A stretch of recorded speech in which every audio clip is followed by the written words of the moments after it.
औज़ु बिल्लाहि मिनश्शैतानिर्रजीम बिस्मिल्लाहिर्रहमानिर्रहीम अस्सलामु अलैकुम वरहमतुल्लाहि वबरकातुहू। औज़ु बिकलिमातिल्लाहि ताम्माति मिन शर्रि मा खलक़। कि ऐ अल्लाह पाक हमें लोगों के शर से बचा, कि मैं पनाह मांगता हूँ तेरी पाक ज़ात से।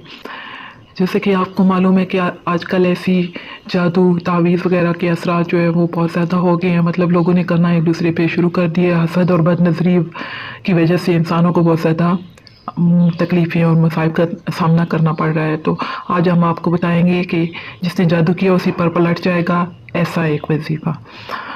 सूरह यूनुस की आयत नंबर 85, 86, 86 एंड 85 रोज़ाना 100 टाइम 100 मरतबा पढ़ें। ऐसा करने से जिसने जादू किया होगा उसी पर वापस पलट जाएगा और आपके ऊपर से इसके असरार ज़ाइल होना शुरू हो जाएंगे। इसके अलावा सूरह बकरा की तिलावत घर में रोज़ाना हल्की सी आवाज़ में लगाने से हर तरह के जादू के असरार ख़त्म हो जाएंगे।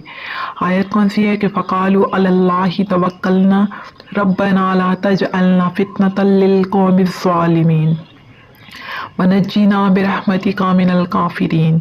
और इसके अलावा आपने सुबह के टाइम पे सूरह फलक और सूरह नास लाजमी पढ़ के अपने ऊपर फूंक देनी है। सूरह फलक जो है वो इसके लिए जादू वगैरह के लिए बहुत ज़्यादा मौसर साबित होती है। ये पारा नंबर 30 के लास्ट की 2 जो आयत हैं।